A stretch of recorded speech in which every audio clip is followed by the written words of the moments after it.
Good afternoon. Hope you guys are having a lovely Sunday and thank you for tuning into the show.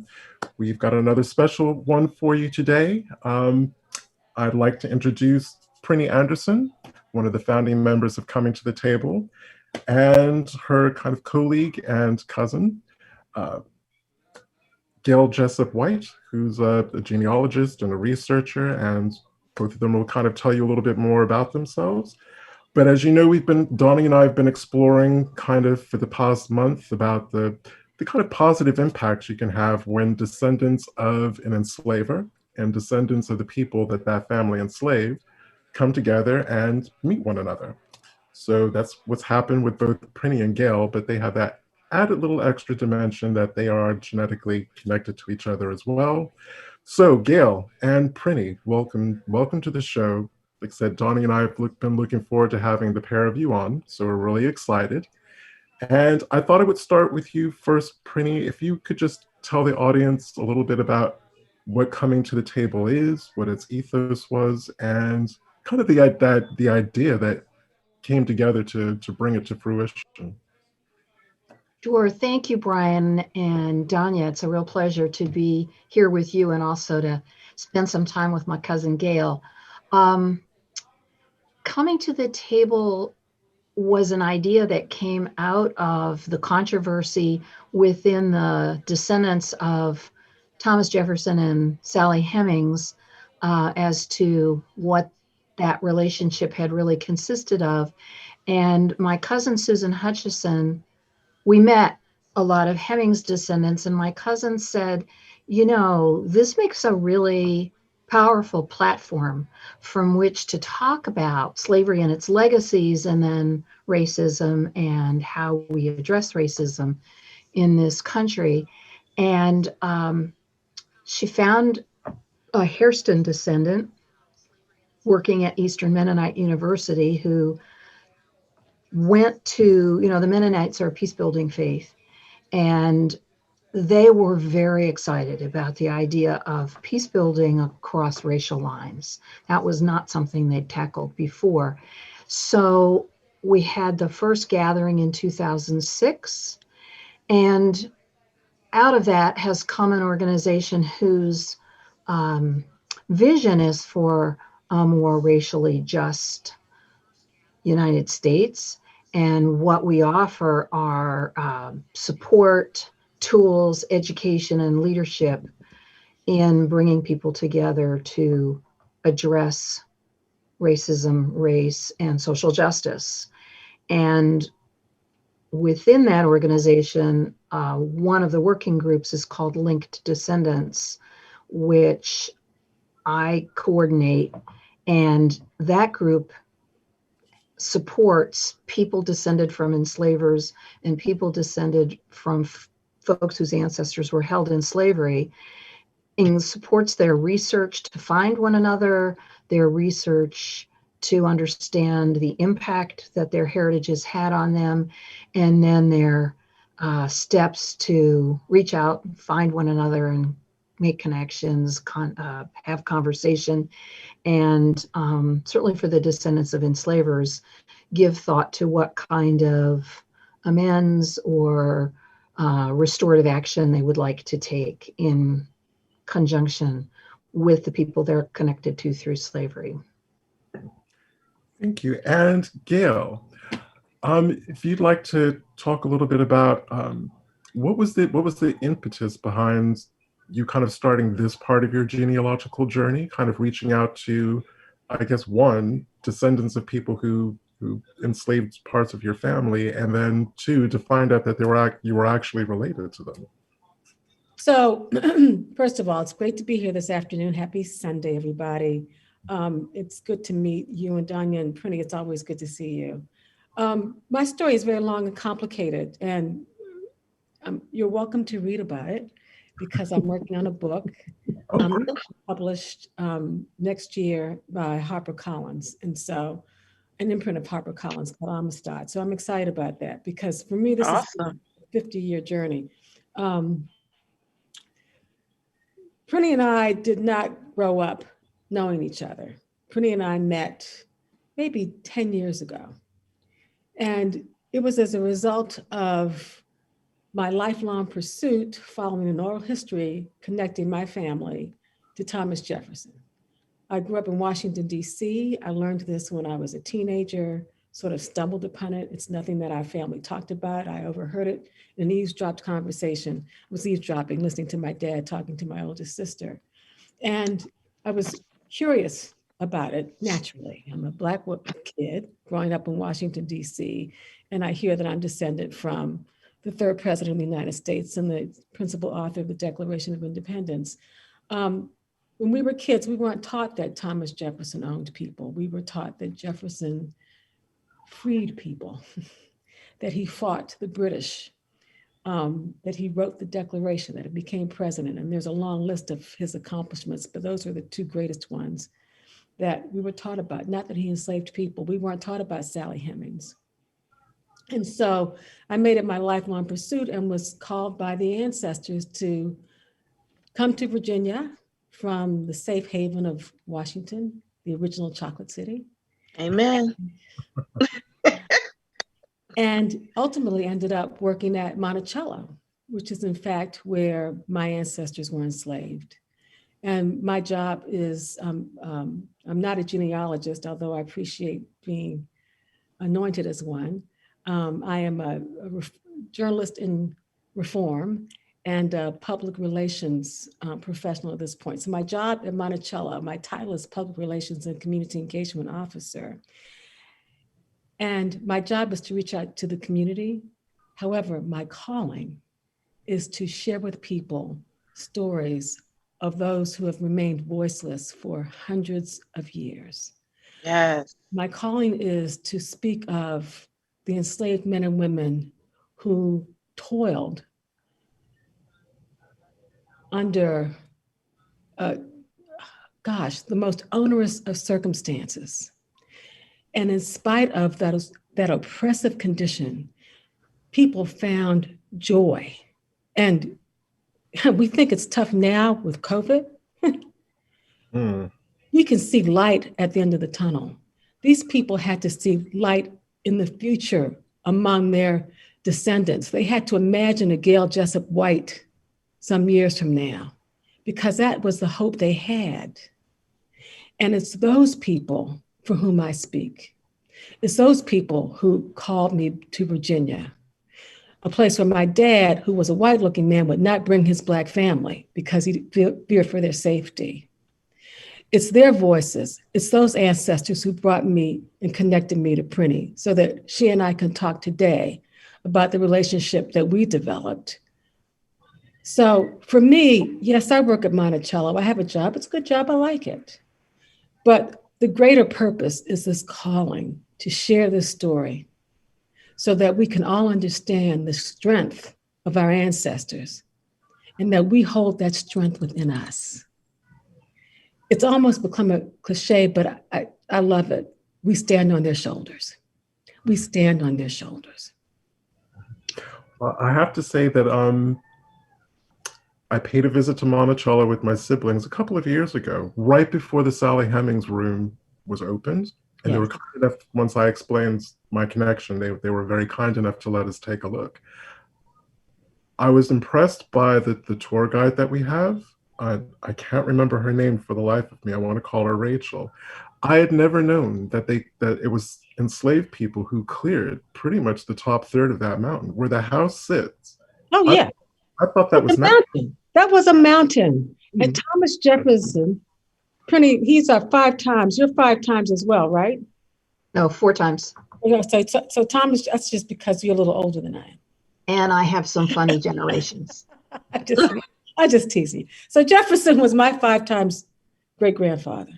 He had, through one of his great-great-grandsons, not through Sally Hemings, he wanted to build a home on that mountain. So he had enslaved people flatten that mountain so he could build his house there. I want you to imagine how much work that was. And people didn't get credit for it. And it wasn't until recently, I don't want to say that, it might not be true. Over the past several years, our guides have reminded people that Thomas Jefferson didn't build that house. Thomas Jefferson didn't clear that mountain. the people he owned, and I want to emphasize that, people he owned cleared that mountain and built that house. If you come to Monticello, on the west side of the building, Prinny, you know this spot, you can see the imprint of children's fingers in the bricks because children made those bricks. Children were sent to work when they were around 10 years old. Yeah, I wouldn't be able to, I wouldn't be able to do that.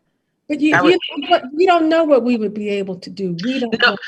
right now, the way my mind is, I can honestly say, I have I listen to you and how you really, actually both of you, when we were talking earlier, as far as Prinny was concerned before we got on, and then you now, and how you really connect with your ancestors. I connect with them like you do. Mhm. And I connect to them in a way where they can drain me.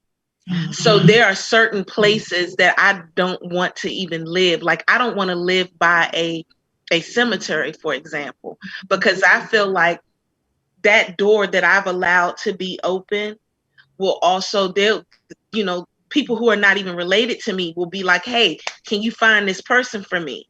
Wow. Can you connect me to, that's literally how much I connect, to the point where I will sit in my room. And I know this sounds crazy, but my fans are used to, the fans are used to me. They know I'm got a loose wire anyway. But the bottom line is that I can sit in my room and I will say, I'm gonna need y'all to leave me alone. I'm gonna shut it all off. Mm-hmm. Like, I have to literally go there, because if I don't, so I think I would break down if I saw little fingers in bricks, and I would not be able to take that. So what are your ancestors trying to say? What are they trying to get you to do? What are they saying to you? Because it's interesting that they drain you rather than fortify you. Honey, they want me to do everything. So like you, we're their voice. And I know a lot of genealogists that are in that way, and we're their voice. They have so much to say and so much that they want to get out that it can be overwhelming. So for me, I have a 2 times great grandmother who was enslaved by a really, really bad guy. Really bad guy. He was the guy who beat Charles Sumner on the Senate floor. That was her brother. Come to find out, that was her brother. So yeah, I'm a part of that line of people. And when I tell you she Hamilton, wasn't it? Huh? Hamilton, I'm trying to remember his name from No, Preston Brooks. Preston Brooks, that's it, Preston Brooks. Thank you. He was, and the thing is that she was forceful in letting me know it's Preston that you need to learn about so you can learn the rest of history. She pointed, and she did that not just to me, she did it to Brian too. So it's just like, because just how you guys just sat here and talked about how you and the 3 of you are connected in like 4 ways, Brian and I are connected in 7. Wow. So just so I can get this, it's Preston Brooks in the business with Charles Sumner has always fascinated me because it was so brutal. Charles Sumner almost died. Of course, you lived in DC for a while, so you know there's Sumner School, and nobody bothered to explain to us growing up why Sumner School was so important. Mom would just say, well, Sumner was important. Okay, thanks, Mom. Right. So your family was enslaved by Preston Brooks's sister? Is that what I heard you say? No, my family was enslaved by Preston Brooks. By Preston Brooks, wow. By his father. My great-great-grandmother was actually his daughter. Wow. Was Preston's father's was Preston's father's daughter. So Preston was my uncle. He's wow. I connect like that. And to carry. Yeah, it's a lot. But that's a lot. Yeah, that's a lot. But that's what I mean by I can't, like, they fight in my head. They go through all that. So I definitely agree with you with the call as far as the ancestors are concerned. I listen to them, but sometimes I have to shut them down, because if I don't, they will take over and turn me into a straight nut. Yeah, I get it. Wow. So a question that I didn't get an opportunity to ask last week, and a lot of people gave feedback, that is a question that they like me to ask, and you guys are perfect for this. What two or more people who share this kind of common history, meaning each other, you can imagine a lot of things are kind of going through people's minds, trying to envision what it's even like. So starting with you, Penny, what advice or what suggestions would you give people who, again, descendants of enslavers and the people that family enslaved? What advice would you give them about even just tentatively reaching out to each other online? Well, Brian, I think there's a certain amount of preparation that someone needs to do. So one thing that we've, in a sense, been touching on already is to be prepared for any number of reactions. So someone you're connected to through slavery might be really interested to hear from you. Maybe they're hopeful that you can share research and clear things up, but they might also be someone who's been carrying a really painful heritage and feels angry and actually is not interested in making the connection. And that can go in either direction. Descendants of enslavers can be angry. There's a lot of shame and guilt for white folks. And so if I'm the person reaching out, it's important that I've done some work with myself to get past my feelings. I'm not reaching out in order to dump a whole lot of my feelings on someone I've never met before. That's just not fair. So I need to get myself figured out a bit. And I think of it as a very Zen exercise. You reach out, you make perhaps you offer some information, or you indicate you have a little bit of shared history, and then you let go of the outcome. It's up to the other person to respond as they wish. And sometimes the anxiety, I've been researching and I've been really wanting to reach this person and they're not answering me, and I'm going to go try to make them answer. It's like, no, settle down. If the answer is supposed to come back, it will come back. Don't, just be chill about it. And then in the case of family, there are people that I've reached out to and I'm pretty sure we're cousins, but that's not the place I'm going to start with them unless I get the reaction that they're feeling comfortable, that they're open to claiming a DNA relationship right off the bat. And we may or may not be cousins that throw our arms around each other. We may or may not be cousins that go out for a meal together. So it's staying very in the moment, really listening, really feeling the vibe, and being okay with whatever that turns out to be. Not trying to force anything. So those are a couple of my thoughts. And Gail, I'm going to come to you in just a minute. I'm going to ask the same two questions to you, but staying with you for a minute, Penny. Through your coming to the table experience, what is some of the general kind of motivations behind people to actually reach out in this manner? There's a strong motivation having to do with genealogy and family history and just wanting to have the whole picture. So I've done research about my ancestors, but I know there's this whole other dimension to their lives that involves either people they enslaved or people who enslaved their ancestors. So that's one piece. Curiosity. Who are these people I'm connected to? What are they like? What will that explain to me about me and my people? And certainly on the part of white folks, some people reach out because they feel they should be somehow making amends, looking for a way to do restorative action, delivering an apology if that turns out to be the right thing. So they're trying to repair harm. Okay, and sorry, I called you Penny and you are Prinny. Sorry about that. Sure. And Gail, from your experience, and what suggestions would you make to people who are considering making that tentative kind of reaching out?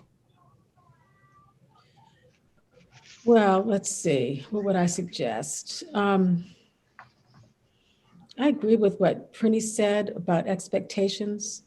Don't have any, because one can't be sure what the response is going to be. I have been fortunate in that when I began reaching out, it was an intellectual exercise.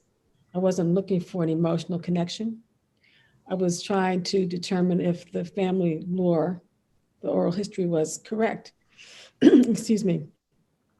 And my initial connection was with a young woman who is a writer, as I am. She writes poetry. She's a journalist.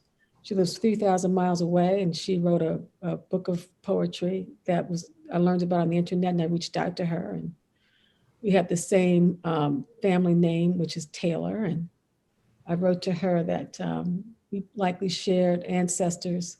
However, mine didn't exactly come through the front door, and the plot thickens. And so she responded to me readily. And it is through her that I confirmed through DNA the connection to Thomas Jefferson.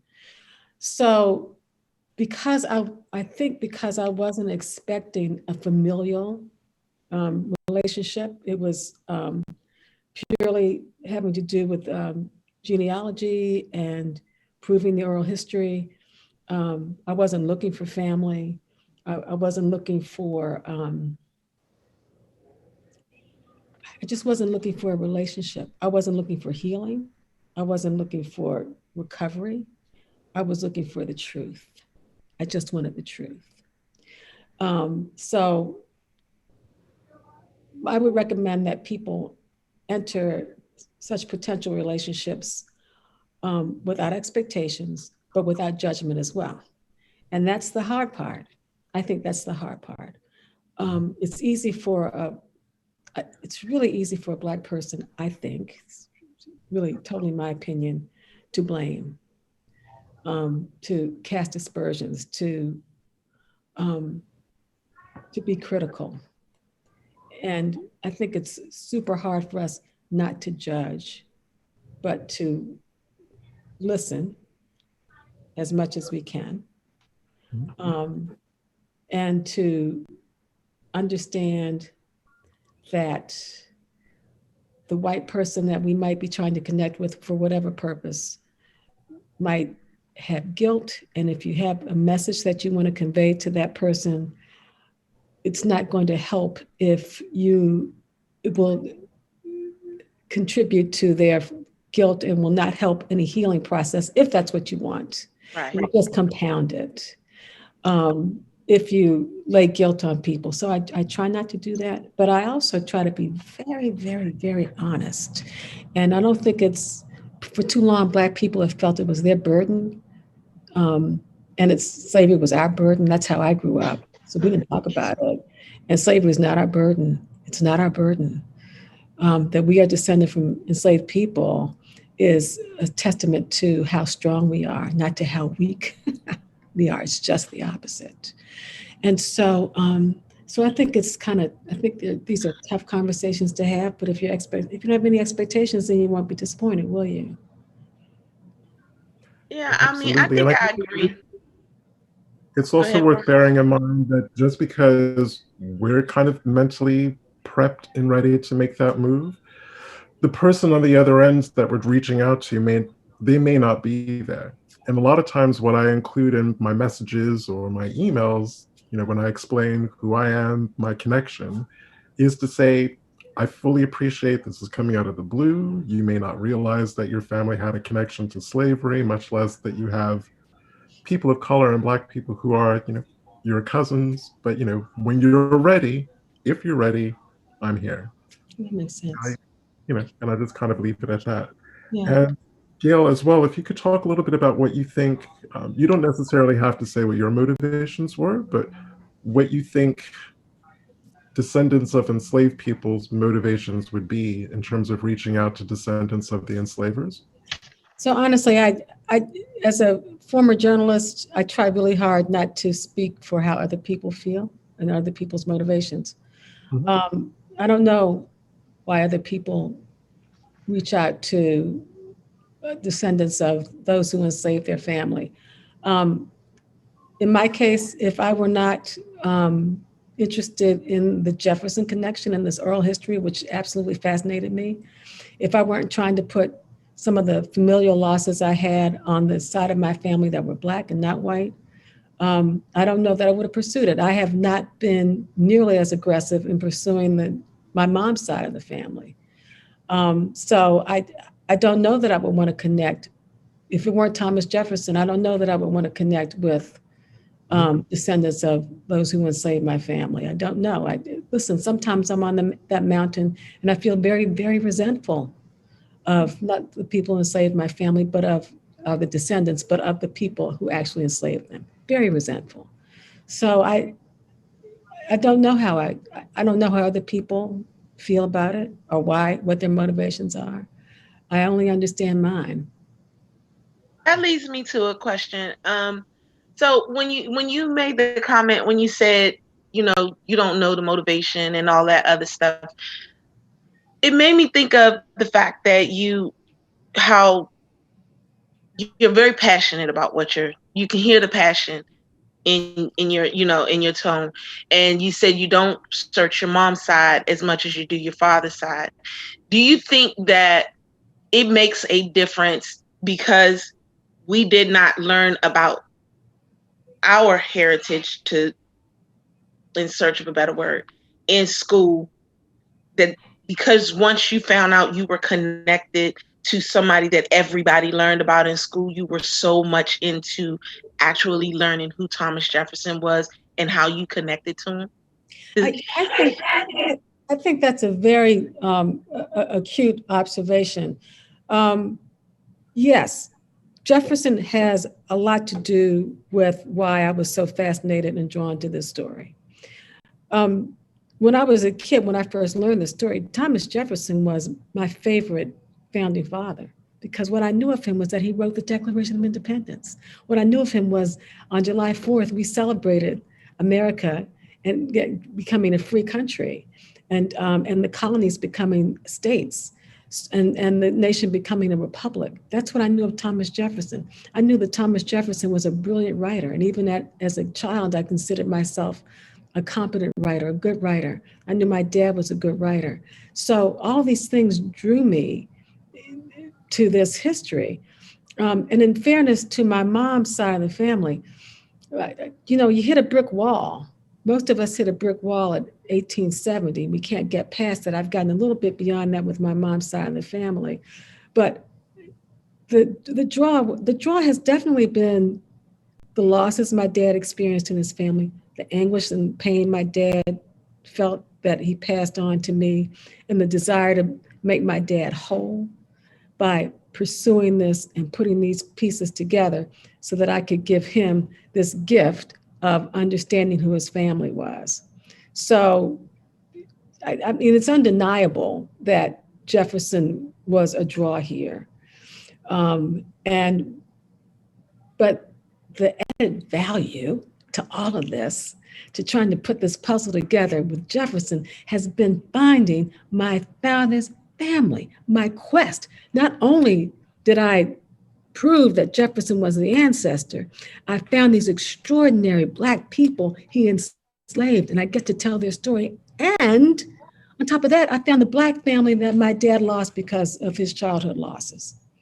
So it's been an extraordinary experience. I have connected. It's not that one side of the family is more important than the other. That's not fair.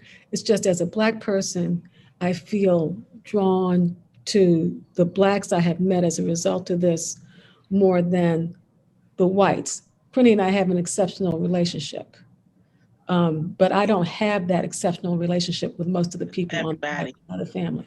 Right. Black side of the family that I just discovered, it's as if we've known each other forever. Right. Yeah. So Prinny, same question. I mean, given the fact, same question, but in a different way.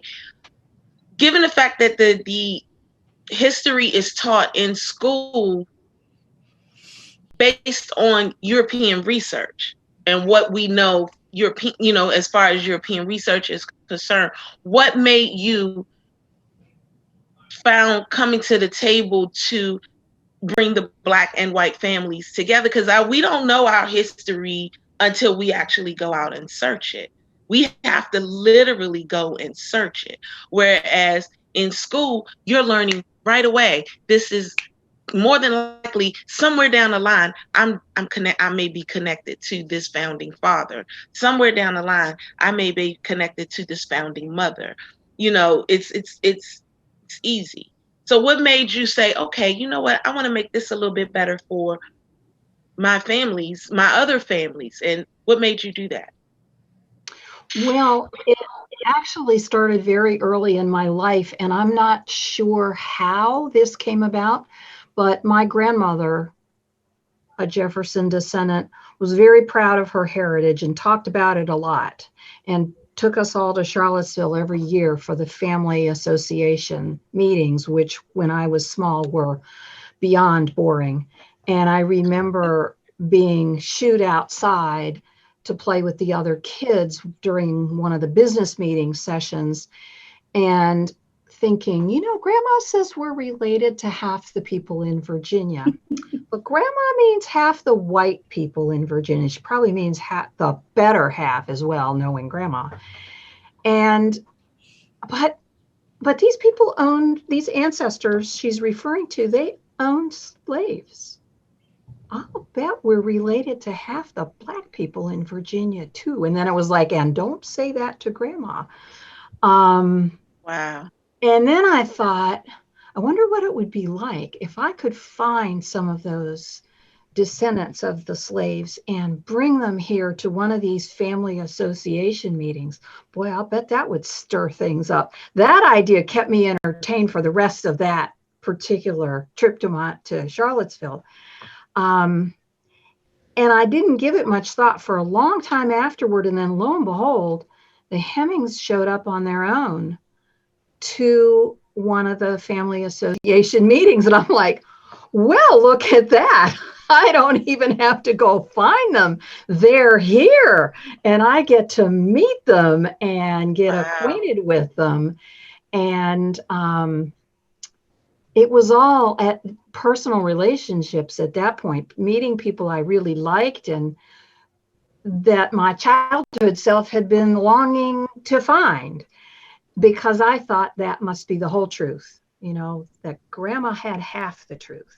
And I wanted the whole truth. The whole truth. That's beautiful. Okay. And as a result of that first interaction between the white Jeffersons and the Hemmings Jeffersons, which was indeed caused a lot of hullabaloo, I led a committee to put together the Monticello community gathering in 2007. We had 250 people come, 200 of whom were African American and 50 European Americans. And somewhere through that weekend, I suddenly went, oh, this is what I imagined doing when I was 10 or 11 years old. This is what I envisioned. We are here, but it is not the hullabaloo that had been 6 or 7 years before. This was a weekend of people really interested in each other's history, interested in family trees, photographs, stories, and just enjoying eating together and worshiping together and learning some of our shared history together. So it was my dream, plus so much more. That's awesome. And then coming to the table was a way to formalize continuing to do that and help other people achieve that for themselves. Okay. You used a beautiful word, pretty hullabaloo, because I can imagine, because you and Gail, you're speaking from two different sides of the same family, Mm-hmm. and I can imagine that when the Hemmings first showed up to that family association, or when any Black person or person of color is contacting a white relation that through the slavery link, people are assuming that you're taking an assault on the reputation of that ancestor, and that's not the key. I would imagine. Well, again, I'm going to repeat what Gail said. I can only speak for my own motivations, and I can speak about Donnie, and you can speak for yourself as well. That's never our intentions. Never. We want to get the facts.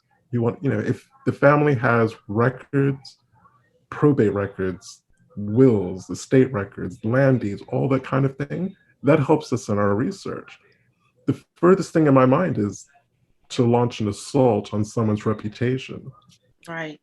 I But mean, it actually helps what Gail was saying about her mother's side and how she can't get past that brick wall. Oh, yeah. That those papers, those things that we're looking for, what we're trying to do is to help us get past that 1870 brick wall. It's within the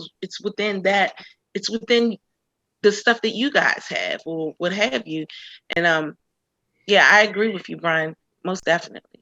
I don't know if we're going to have to come out of it with an answer to this question, but is there a way that you can either approach, again, a descendant of an enslaver or people that you find out that you're related to in a way that they don't feel as though you're attacking the reputation of that ancestor? Is there a way that you can contact them without it sounding like you're attacking the reputation of that ancestor? Just because I'm thinking with Thomas Jefferson in particular, his surviving daughter did such a wonderful job spinning this kind of mythology around Fairy him that tale. it didn't leave room for the Hemmings within that mythology about Thomas Jefferson. Do you think that would be a fair comment to make? And it's not by any means limited to Alan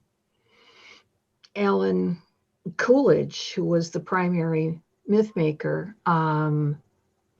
It's the entire country has a myth about founding fathers. One of the things that's so fascinating about Hamilton is that it rounds out the person. Well, the work that we've been doing with the history of Monticello, the history of Jefferson, rounds out who this person was and makes it really interesting. Here's this guy who wrote the Declaration of Independence without giving any credit to the enslaved people who supported him while he did that. Had they not been there, there would not have been a declaration. And all men are created equal except the ones that aren't, that I own, and so on.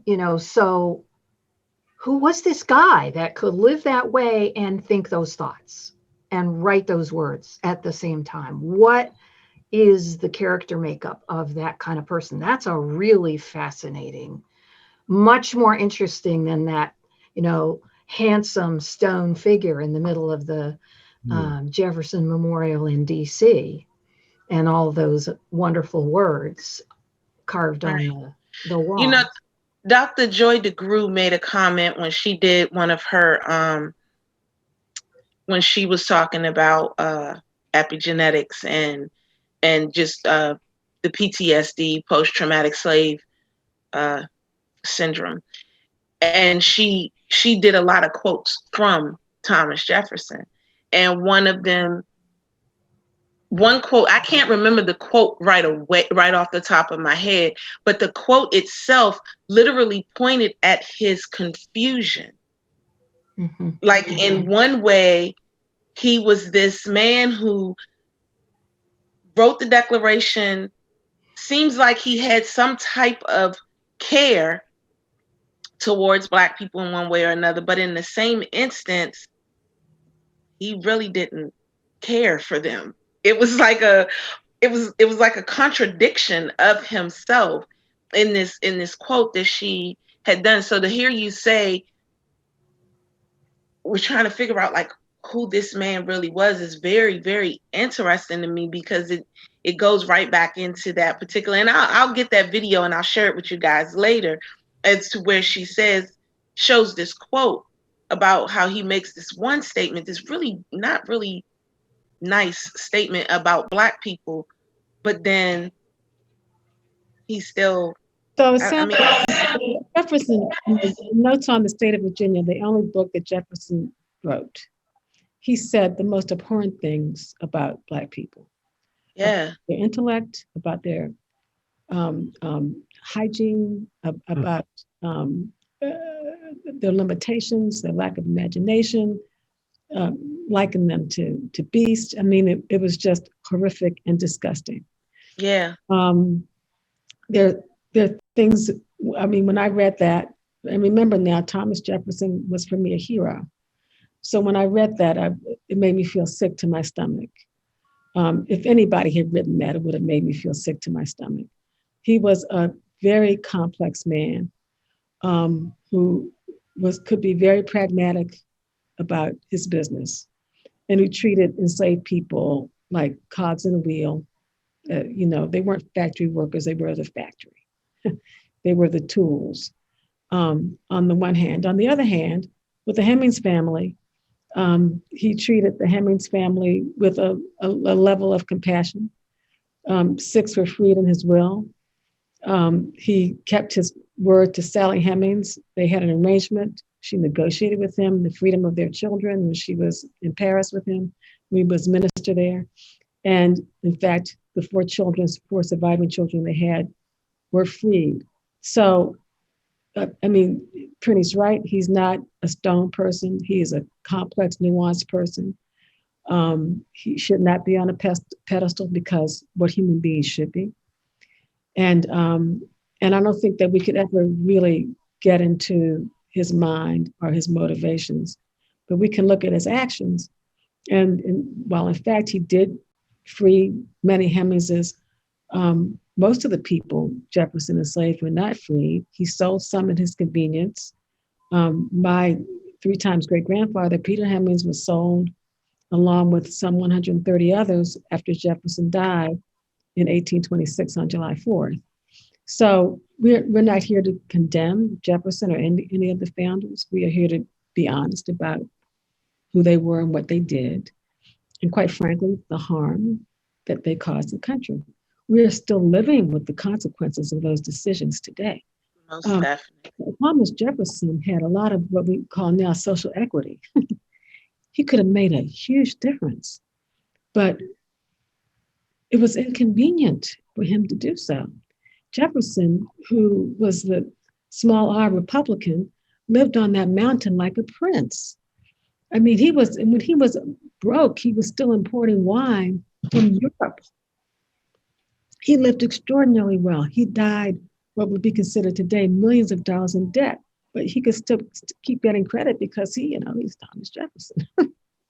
So, history is not clean. Relationships are not clean. It's all very complicated, and we have to work hard at looking at it that way. And you asked about how to approach people. Well, I don't approach Prinny any differently than I would approach anybody. Prinny's a human being. She's white. She's my cousin. We've built a relationship, and I appreciate the relationship. And why would I approach her in any way that's different than I would approach somebody else? Except we have this familial connection. And if I could just add this, because if I don't, my mother who's in heaven or whatever comes after people are gone from this earth, I am committed to pursuing my mother's side of the family, because if I don't, when I see her in the afterlife, she will not speak to me. Of course. And I don't want anybody to think that I was trying to bring down what Jefferson did. I just found it to be very interesting as far as the complex that Prinny was discussing, because you actually do see from looking at what he did say and then looking at how he did treat another, you're looking at the confusion in him. You can see that confusion. So that's what I was pointing, because I feel the same way. I mean, as far as like I was talking about with Preston Brooks is concerned, I feel like I'm supposed to hate him, but I cannot. Wow. I'm unable to. And that's not something that I can do, because I actually understood where his line was and what it was for every fight that he ever got into, and he got into a lot of them. He got into a lot. They were all about family. So he was a family man. I mean, his brother, when he beat up Charles Sumner. He was a family man. That was what it was. Charles Sumner made a statement in the Kansas-Nebraska Act that talked about his uncle and his state, and that's why he beat him up. Okay. That's what he did. So it was always about family for him, and he felt like he was right, and there was nothing wrong with him being right about protecting his family. So technically, if I look at it in that mindset, and that mindset only, not thinking about the fact that my great-great-grandmother was enslaved, or that her children were sold by their own grandfather, or any of those different things, not looking at all of those things, just understanding the overall perspective of who he was as a person and why he did what he did. I can't be mad at him, because I'm gonna protect mine too. That's fascinating. I'll protect mine with everything in me, no matter what it is. So looking at Thomas Jefferson, it had to be one of the hardest things for him in the world to be like, oh, I feel this way about Black people. I feel that way. I feel all this negative stuff. And then he turns around and has the audacity to actually fall in love with one. Well, I don't want to jump. Well, I don't say, I'm all the way there. No, okay, don't say fall in love, but wait a minute. okay, well, don't say fall in love, but to be to the point where he would have multiple children by her, and be to the point where he's going to make sure that those children are taken care of to a certain degree, or at least letting them be free and do what they, whatever it was he did for them, it wasn't what he was going to do for the other ones. Now, this is where he's really interesting, because just picking up on what Danya said, because it is interesting. He allowed his children to walk off the plantation and not chase them. Right, two of them. That's kind of what he did. So that's what he did with two of them. He sent Harriet up with a few dollars, first to Philadelphia. She ended up in Washington, and Beverly. What happened to Beverly? I know Beverly strolled. He was seen with a balloon in Richmond at one point, a hot air balloon, because he was a scientist and a tinkerer like his dad. But Madison never revealed what happened to Beverly and Harriet, because they passed into the white world. So right. We don't, still to this day, we don't know what happened to them. But do you guys probably both ended up in DC. Yeah. Wow. Oh, that's right. Thank you, Pretty. Yeah. Mm-hmm. So out of the three of you, do you guys have DNA matches to those that crossed over? I don't know if the DNA tested, to be honest with you. And even if they did, they changed their names. So whatever name they would pop up under probably wouldn't be meaningful to me. I would have to see other Hemming DNA known ones to ferret that one out. Okay. Well, and also for some of our cousins who have family members that passed into white society, one generation would not tell the next generation. So the next generation wouldn't even realize what their roots were. That's not always the case, but in some parts of the family, it has been the case. Okay. So those descendants of Beverly and Harriet might have no idea. Mm-hmm. Wow. There's an interesting story, though. Pretty, you know this one. There's a picture, you can see it at Monticello.org, of this very elegant looking family. There are lots of them. And it's a portrait that hung in one family for years and years and years, a Black family, and it hung in another family for years and years, and they are white. I mean, they're white. And they didn't know that they were descendants from the Hemmings Jefferson liaison. The Black family knew, but the white family didn't know because they were told that their ancestors were Irish. And so it came to light. It's a long story about how it came to light, but it came to light in part because of the work that Monticello has done over the years with our oral history project called the African American Getting Word Oral History Project. And through that, these people found out that they were related, and the white descendants found out that they're in fact related to Thomas Jefferson and Sally Hemings through generations, with many generations in between. So it's been kind of fascinating. And one of them from the white side came to visit Monticello a couple of years ago, and she's still having some difficulty acknowledging that, you know, she's got that one drop, and this is her Black family as well. So, I mean, the stories are so fascinating and so complex, but I'm still drawn to this Preston Brooks thing. And I really want to talk more when you get a chance offline, Danya, about Preston Brooks and about your inability to hate him. Because I think that, yes, I remember reading that he was defending a family member, but I have not been able to forgive him for what he did to Charles Sumner. So I forgive him. I mean, I forgive him what he did. I mean, I'm gonna say this, he's a bastard. Yeah. Without from the high hills, he's a bastard. But everything he did, he thought he was doing it at the best for his family.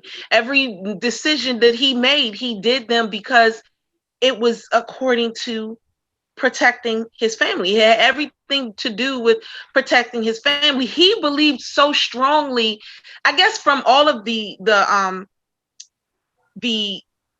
speeches that I've read from him, I learned that every move that he has ever made has always been family oriented. Every move. So because his moves were in that manner, when he made a comment at one point about how he wanted to step away from the Constitution, he felt like he could step on it. He says he's been a disunionist from the moment he he took breath. He said that. Those were his words. I've been a disunionist from the moment I took breath. Within that speech, he was telling you how slavery feeds my children, puts clothes on their back, puts them through school. Everything about slavery had everything to do with his family. And if you take that from me, you're taking that from my family. And what are they going to do? It was a family. People in an inhumane way. It's fascinating. I'd love to talk more about that. Okay, we can. There's another aspect from Preston. You can never divorce him from the community that he was born and raised in. Yeah. In South Carolina. It was family orientated. It was violent to a degree. It was like the Wild West. It was the Wild West. Forget that. Not like it was. It was.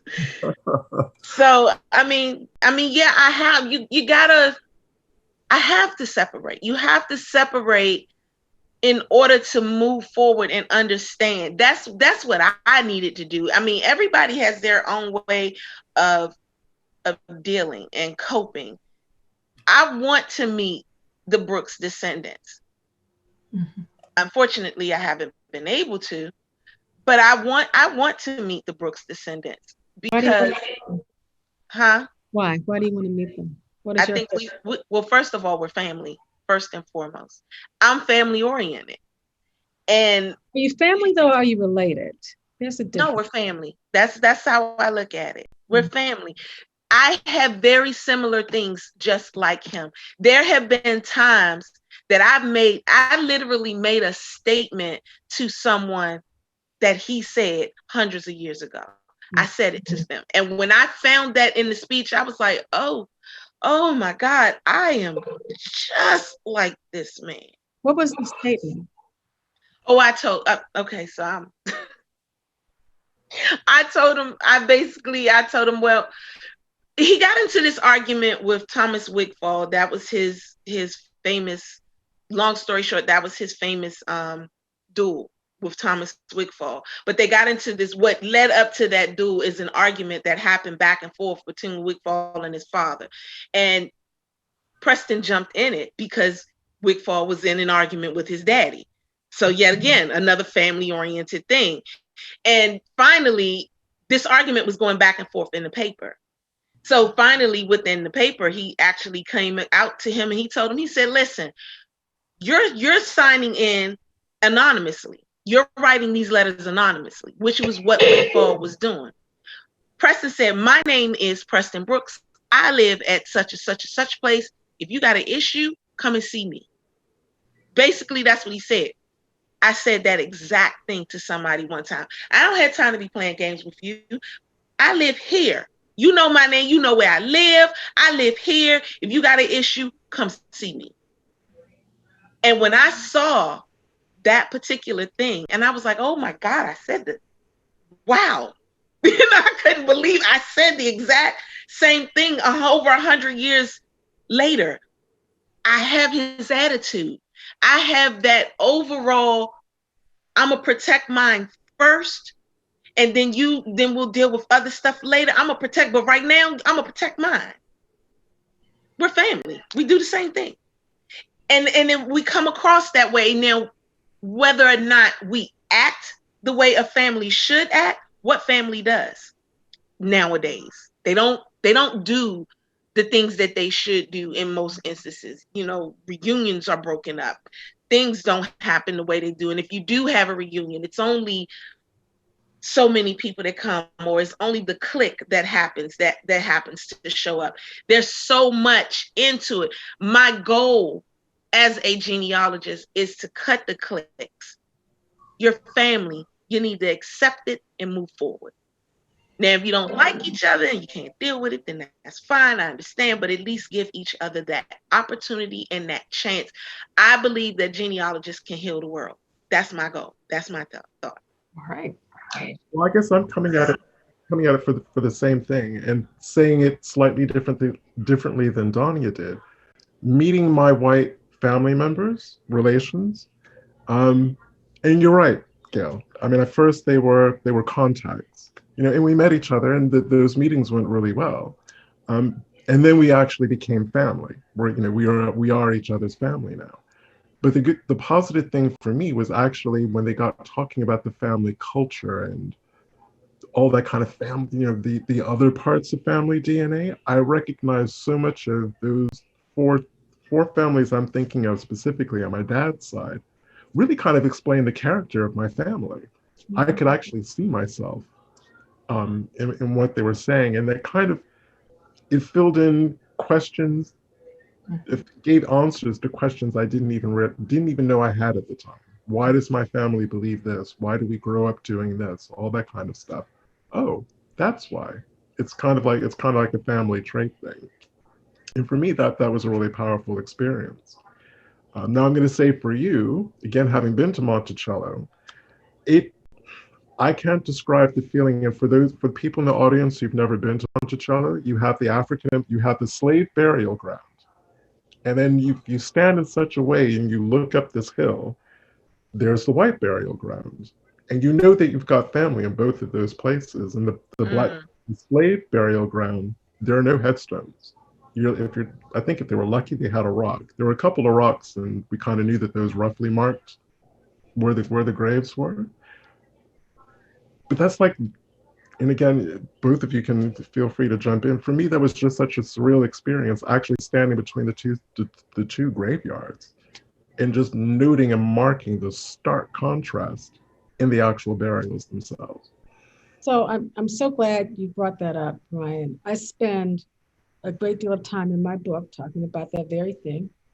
I spend a lot of time at both grave sites because I do have family buried at both. These are pretty, I wish we had more time because this story is really very complicated, having to do with the Monticello Association, of which Prinny is a member, and I am not, even though we share the same white ancestry.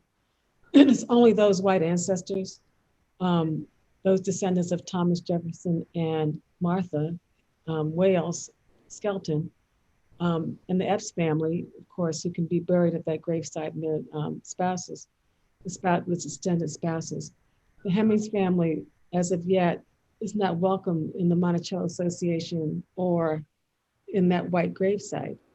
And I have gone to both sites because my ancestors are buried at both. And as I referred earlier, I feel called by my ancestors. But honestly, when I need solace, when I'm hurting, when I have pain, when my job feels hard because I'm talking about very tough subjects, it is at that gravesite at the bottom of the mountain, not at the top, where I go and find peace and where I feel overwhelmingly connected. I don't know how you feel, Prinny, because you've done so much great work. But I feel at home at the bottom of that mountain when I need support. I also need to say this, that the stark contrast between the two really speaks to how the enslaved and Black people have been treated and perceived in the United States of America for more than 400 years now, and the white privilege of those people. And I mean, what could be more symbolic than one family being at the top and the other family being at the bottom? But to Monticello's credit, and Monticello and the Thomas Jefferson Foundation are quite separate from Monticello and the plantation that was once owned by Jefferson and later on by the Levy family. And the gravesite at the top of the mountain is not owned by the Thomas Jefferson Foundation, but owned by the Monticello Association.